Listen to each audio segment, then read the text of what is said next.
regardez Midi 1 TV Afrique, soyez les bienvenus dans Talk Afrique. Beaucoup de femmes sont très actives dans plusieurs domaines dans leur vie courante et certaines occupent des grands postes. L'intégration sociale, économique et politique de la population féminine devient de plus en plus effective dans certaines institutions africaines. Mais la question de la parité reste un débat en Afrique. Où en sont les pays africains en matière de parité? Qu'est-ce qui explique ce fossé entre hommes et femmes dans les instances de prise de décision en Afrique? Pour en parler, nous recevons sur ce plateau Madame Nicole Ngakou, présidente de l'Union des femmes chefs d'entreprise. Bienvenue dans ce Talk Afrique. Merci, bienvenue.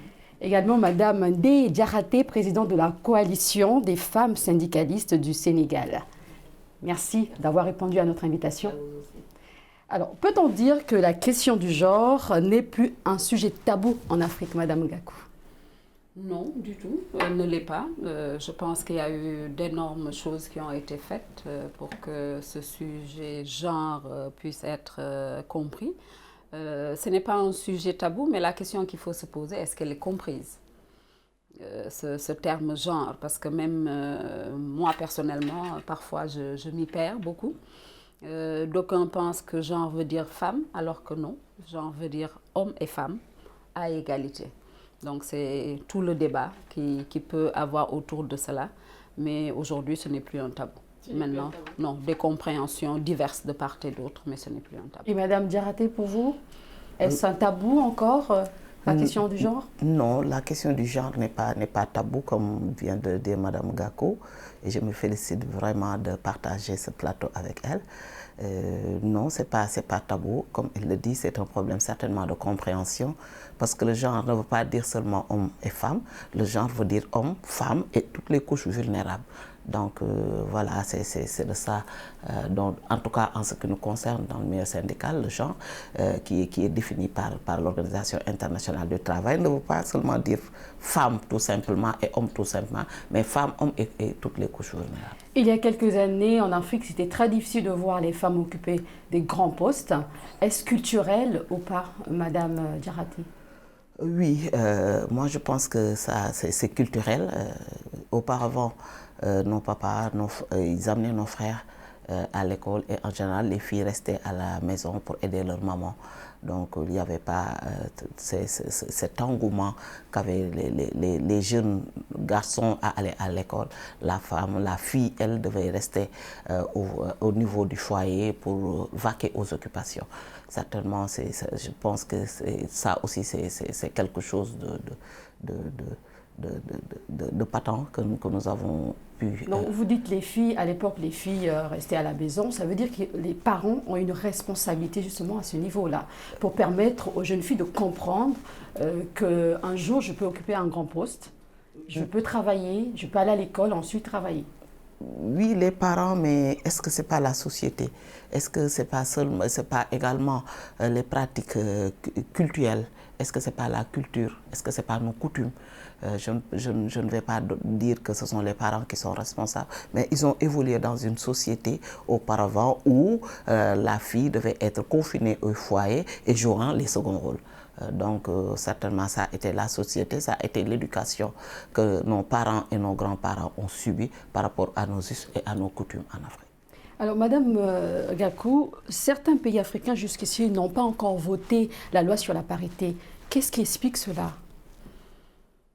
Pour avoir fait certains pays africains, je pense que ce n'est pas un désir de la part des femmes ou une volonté non exprimée, si, mais je pense que toute société a un rythme de progression et peut-être que ce rythme de progression n'est pas encore arrivé à ces niveaux-là. Si nous, au Sénégal, nous en sommes là, il faut dire que nous avons quand même des dizaines d'années de lutte que les femmes ont eu à mener pour justement accéder à leurs droits. Nous savons qu'au Sénégal, quand même, depuis 1947, les femmes votent. Donc, c'est dire que ce processus-là, en fait, est arrivé aujourd'hui à son terme, si nous pouvons le dire ainsi, pour arriver au vote de la loi sur la parité. Les autres pays n'en sont peut-être pas encore là, mais ne doutons pas que c'est un processus aujourd'hui, c'est inévitable, inexorablement, ces pays-là arriveront à ce vote sur la parité. Mais ne jetons pas la pierre aux pays africains. Vous savez, même des pays européens qui sont censés avoir beaucoup de progrès, cette loi n'y est pas encore effective. Donc, c'est tout à l'honneur du Sénégal de l'avoir fait, même s'il y a encore beaucoup à dire, mais voilà, c'est la marche du temps. La femme sénégalaise s'est toujours impliquée, a toujours lutté pour ses droits. C'est un cheminement, et ce cheminement... Vous parlez de la lutte, mais les femmes n'ont pas lutté seules. Il y a eu quand même des hommes qui les ont encouragées aussi. Les hommes sont arrivés à l'indépendance, n'y sont pas arrivés seuls. Ils sont arrivés avec les femmes. Donc, si les femmes sont arrivées à cette lutte sur la parité, c'est parce que aussi il y a eu des hommes assez réceptifs, comme le président Abdoulaye Wade en son temps, qui avaient pu accepter justement que cette réflexion puisse poser. Et le président Macky Sall est arrivé à ratifier cette loi. Donc, nous ne pouvons que nous enorgueillir, mais ne nous leurrons pas. Il n'y a aucun pouvoir qui ne s'arrache. Ce pouvoir des femmes, elles l'ont mérité parce qu'elles ont lutté pendant des décennies pour arriver à cela. Depuis la femme d'Ender, mais même bien avant. On ne parle pas très souvent des Linguères, on ne parle pas très souvent des femmes chefs de village, on ne parle pas souvent de tout ce que nous avons culturellement en tant que pouvoir des femmes. Ce serait bien de pouvoir revisiter cela pour montrer à la jeune génération que voilà, les choses ne sont pas arrivées seulement maintenant, oui, que c'est tout un processus qui a duré, nous pouvons même dire, pendant des siècles. D'accord. Madame Diarraté, dans l'article 26 de la Constitution béninoise dit que soit les femmes, les citoyennes ou les citoyens, tous sont égaux devant la loi. Et à l'Assemblée nationale au Bénin, il y a moins de femmes. Qu'est-ce qui explique cela? Est-ce que les femmes sont moins engagées ou pas? Non. Les femmes ne sont pas moins engagées. Comme elle l'a dit, c'est un processus. Le Bénin, le Sénégal, le Togo ou un autre pays africain comme la Côte d'Ivoire sont membres de l'Organisation internationale du travail, où ils y vont chaque année lors de la conférence pour partager avec le patronat et les gouvernements les conventions qui sont adoptées et qui sont ratifiées dans nos pays. Donc là, comme vous le dites dans la Constitution béninoise, mais il y a la Convention 111, la Convention 100 et la Convention 111 qui parlent de l'équité et de l'égalité. Donc les femmes sont engagées. Le problème c'est que, comme je vous l'ai dit, il y a un frein. Il y a les stéréotypes. Il y a également les femmes qui ne comprennent pas et qui doivent vraiment accompagner leur alter ego pour qu'elles puissent accéder à ces instances de décision, pour que la parité, certainement, ce n'est pas aujourd'hui la veille, pour que cette parité 50-50 soit effective. Moi, je dirais beaucoup plus que la présence des femmes, et c'est plus que la parité. Parce que si aujourd'hui, nous basons sur la population africaine, si nous nous basons sur la population mondiale, elle s'est féminisée. Le taux de femmes est beaucoup plus élevé, que le pourcentage de femmes est beaucoup plus élevé que le pourcentage des hommes. Donc on ne peut pas être devant ce fait naturellement, où maintenant les femmes sont beaucoup plus nombreuses que les hommes, ou au niveau jeune même, les femmes sont beaucoup plus nombreuses et qu'on ne se batte pas. Les femmes sont beaucoup plus nombreuses, seulement il y a des femmes qui préfèrent rester dans les foyers. Il y a des femmes qui n'aiment pas accéder dans des instances de prise de décision. Bien sûr, je suis d'accord. C'est un choix personnel. Oui, je suis d'accord avec vous, mais je vous ai dit que c'est un problème d'éducation tout à l'heure. C'est un problème d'éducation. Il y a des femmes qui préfèrent rester au foyer, qui disent que moi je préfère m'occuper de mon homme et de mes enfants que certainement d'accéder aux instances de décision. Comme je vous l'avais dit tantôt, je vais le redire, il faut qu'il y ait un problème d'accompagnement, il faut qu'il y ait une éducation, il faut qu'il y ait une sensibilisation pour que ces femmes-là savent qu'elles doivent accéder à ces instances. Là où on décide de nos sorts, il faut que nous, qui sommes les intéressés, soyons soyons là-bas, parce que comme disent les Wolof, donc, ça veut dire en français? En français, ça veut dire que tu ne peux pas connaître mieux la femme qu'elle qui est là et qui a ses préoccupations et ses spécificités. Donc voilà, moi je pense qu'il faudrait cela en Afrique. Il faudrait qu'on accompagne les hommes. Il faudrait qu'on accompagne ces femmes, il faudrait qu'on les encadre, il faudrait qu'on les sensibilise pour qu'elles sachent qu'elles ont leur place dans la société. La femme, c'est la mère de la société, donc elles ont leur place dans la société. La parité peut être revendiquée. Aujourd'hui, les femmes revendiquent vraiment cette parité. Est-ce qu'il ne faudrait pas mettre la personne qu'il faut à la place qu'il faut dans les entreprises, puisque vous êtes présidente des chefs d'entreprise? Mais avant cela, j'aimerais quand même rebondir sur votre question antérieurement en disant qu'au niveau de l'Assemblée, il n'y a pas beaucoup de femmes. Pour cela, il faut quand même regarder quelle est la place des femmes dans les structures politiques de nos États, dans les partis politiques de nos États. Est-ce qu'elles sont à la place qu'il faut? Justement. Voilà.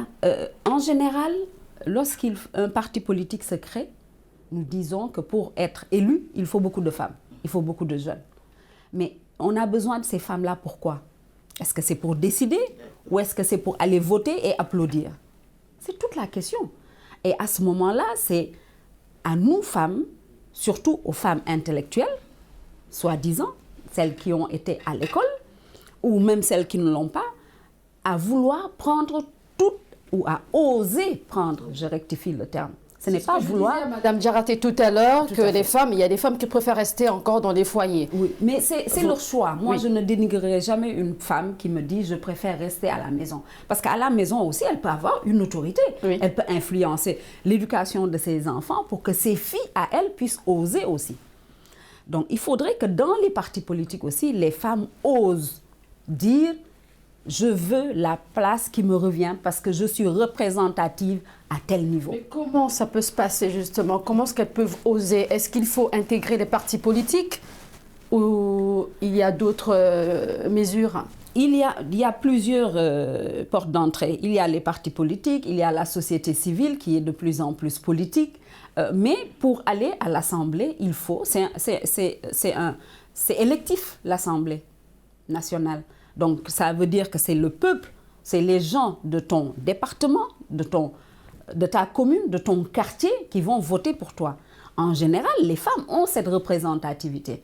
Mais il se trouve que c'est un monsieur conscient de cela qui va s'appuyer sur la représentativité de cette femme-là pour se faire élire. Maintenant, c'est à nous, les femmes, et c'est là où ce que Mme Diaraté disait est intéressant, c'est à nous, les femmes, par la sensibilisation, par l'éducation, à pouvoir oser occuper les places qui est la nôtre. Parce qu'on ne nous donnera absolument rien sur un plateau, ne vous en faites pas. Mais aussi, il faudrait que nous, femmes politiques, femmes entrepreneurs, femmes tout court, acceptions d'aller acquérir le savoir. Parce que sans savoir aussi, ça ne fonctionne pas. Et le savoir, il est à tous les niveaux. Le savoir n'est pas forcément... D'où l'importance justement d'éduquer nos jeunes filles. De l'éducation. Oui. Maintenant, en arrivant pour les femmes entrepreneurs, l'entreprise n'est pas sexuée. Une entreprise, qu'elle soit dirigée par un homme ou qu'elle soit dirigée par une femme, a les mêmes problèmes. Mais le fait d'être femme apporte d'autres problèmes à l'entreprise. Quels sont ces problèmes? Est-ce que les hommes ont peur de l'autorité des femmes? Madame Diaraté. Mais bien sûr, je peux prendre comme exemple le cadre où j'évolue encore, c'est dans les organisations syndicales où il se pose toujours un problème de parité, un problème de prise de décision.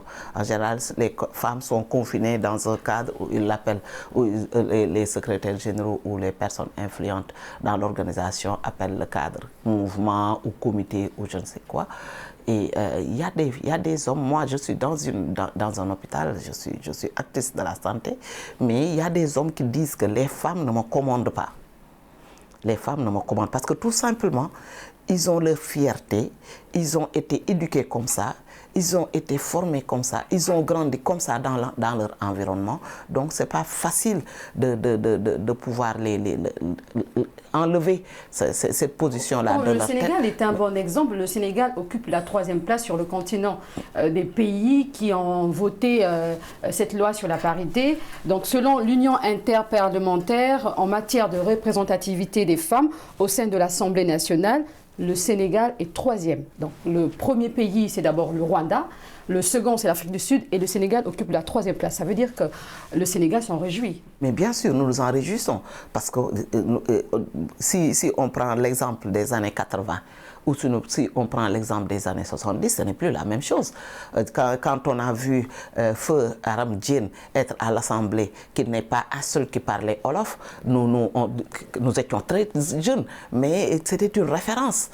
On disait, mais les femmes, est-ce qu'elles peuvent accéder à cela? Aujourd'hui, il y a beaucoup de femmes, mais nous en demandons encore plus. Nous avons dit qu'il y a des femmes qui sont représentatives, comme elle l'a dit. Il y a des femmes qui ont leur représentativité. Il y a des femmes qui sont instruites. Une femme instruite ne veut pas dire aller à l'école. C'est-à-dire que la culture, elles sont cultivées et il y en a à foison au Sénégal. Donc aujourd'hui, moi, je serai encore beaucoup plus joyeuse, beaucoup plus enthousiaste quand je comprendrai, quand je saurai qu'il y a une femme qui se bat et autour de toutes les femmes ensemble, qu'on soit ensemble, la main dans la main. Je suis sûre que demain, on pourra prendre le pouvoir au Sénégal. Donc nous en demandons parce que même si nous sommes 3e, il reste beaucoup à faire. Beaucoup à faire. Ouais. Alors, Madame Gakou, est-ce que la parité est vraiment effective au Sénégal? On a dit tout à l'heure que le Sénégal occupe la 3e place. Vous êtes d'avis qu'aujourd'hui, on peut parler réellement de la parité? Oui, nous pouvons en parler. Vous savez, d'où est-ce que nous venons? Nous venons, comme elle a dit tantôt, un député à l'Assemblée nationale. Ensuite, nous en avons une dizaine. Aujourd'hui, nous sommes à 42%. Donc, c'est dire qu'il y a un progrès. Les choses ne se font pas du jour au lendemain. Même le bon Dieu, pour créer le monde, il paraît qu'il a mis 7 jours. Donc, c'est dire que pour que les femmes accèdent au pouvoir, ce sera une démarche, ce sera une méthodologie, ce sera un processus qui va se faire. Nous sommes sur ce processus-là. Nous sommes combien d'États en Afrique? Si le Sénégal est 3e, c'est dire que les choses avancent, les choses progressent. Mais ne nous leurrons pas.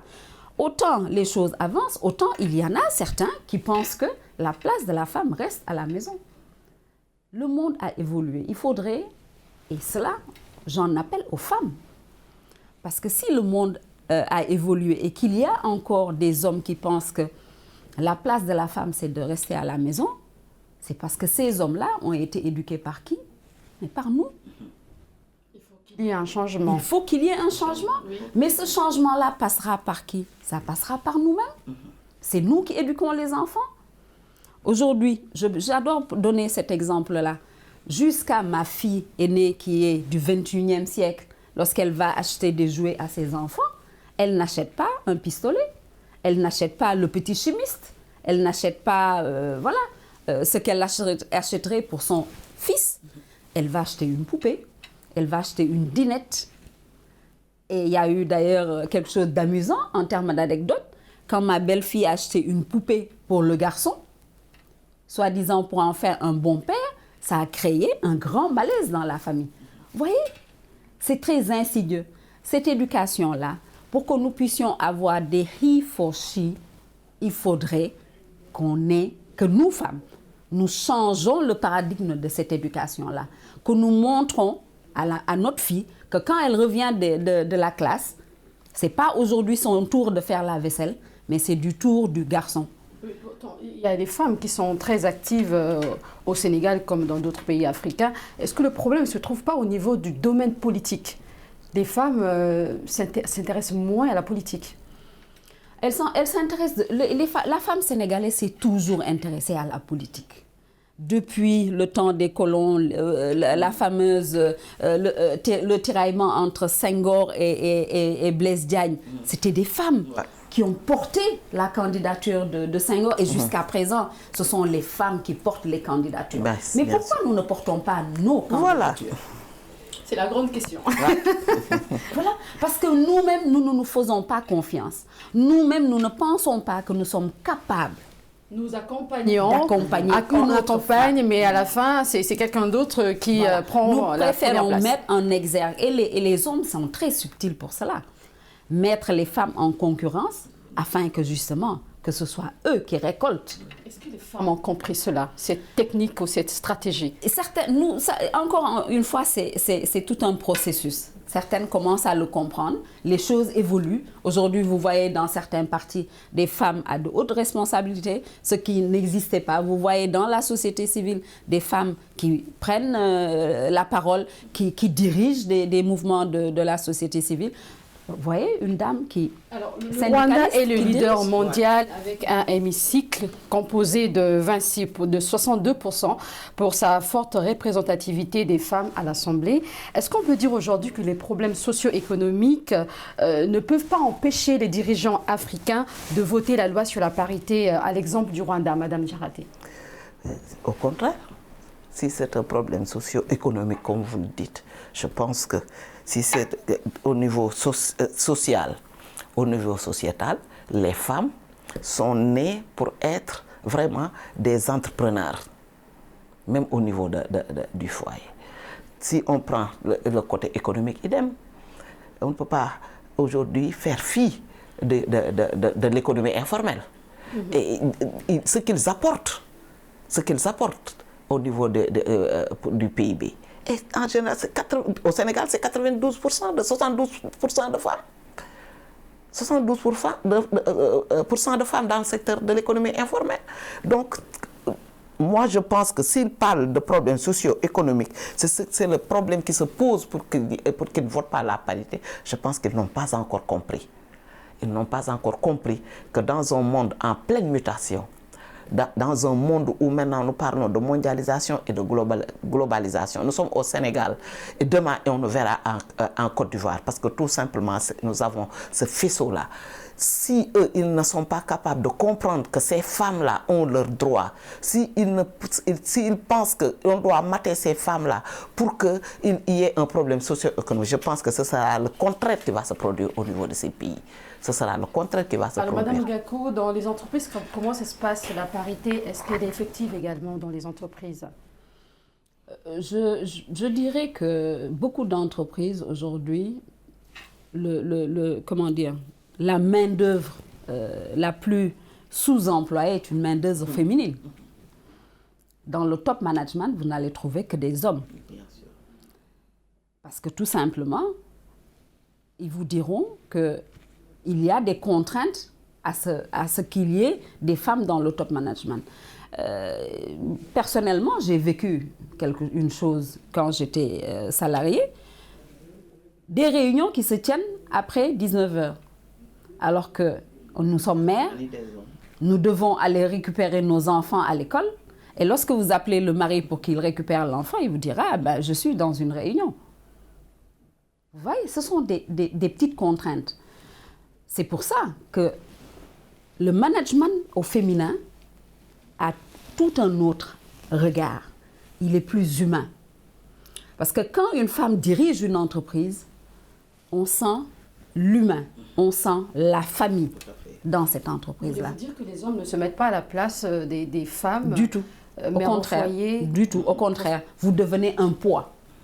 Lorsque vous avez une réunion à 19 h et que la secrétaire vous dit qu'elle doit partir parce que son enfant est malade, ou bien que le lendemain, elle ne vient pas parce que son enfant est malade, lorsque la personne le fait une fois, deux fois, trois fois, en général, elle est très vite remplacée.